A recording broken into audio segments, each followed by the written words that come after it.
ஸ்ரீரங்கம் இடைத்தேர்தலில் போட்டியிடுவது குறித்தும் வேட்பாளர் குறித்தும் கூட்டணி கட்சிகளுடன் ஆலோசனை நடத்தி விரைவில் அறிவிப்பு வெளியிடப்படும் என பாஜக மாநில தலைவர் தமிழிசை சவுந்தரராஜன் தெரிவித்துள்ளார்.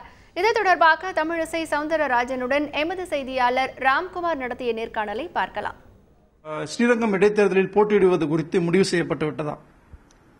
அதாவது எங்களது மாவட்ட கமிட்டியை சார்ந்தவர்கள் ஸ்ரீரங்கத்தில் போட்டி போட வேண்டும் என்ற விருப்பத்தை எங்களிடம் தெரிவித்தார்கள்.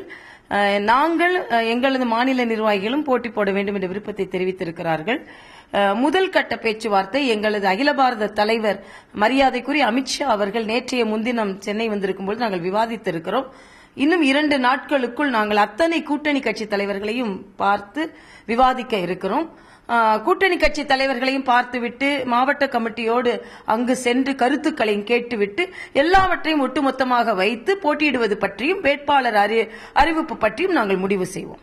தற்போது உங்கள் கூட்டணியில் உள்ள தேமுதிக மற்றும் பாமக தனியே போட்டியிடுவது குறித்து அவர்கள் ஆலோசனை நடத்தி வருவதாக அந்த கட்சி வட்டாரங்கள் தெரிவிக்கின்றன.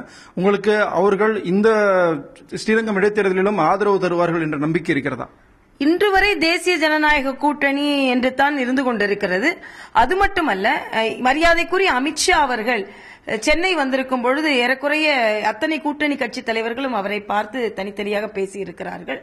இதற்கு முந்தைய அவர் வந்த பயணத்தின் போது நேற்று கூட திருமணத்தின் போது மரியாதைக்குரிய அன்புமணி போன்றவர்கள் எல்லாம் பார்த்து பேசி இருக்கிறார்கள். ஆனால் இதெல்லாம் ஒரு மரியாதை நிமித்தமான சந்திப்புகள் தான், இன்னும் அரசியல் ரீதியான சந்திப்புகள் நடைபெறவில்லை.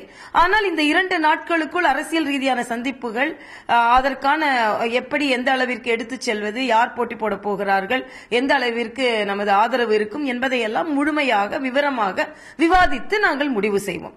ஆனால் அவர்கள் அப்படி நீங்கள் சொல்கிறீர்கள், ஆனால் எங்களுக்கு கூட்டணி கட்சிகளிடமிருந்து அப்படிப்பட்ட தகவல்கள் எதுவும் வரவில்லை.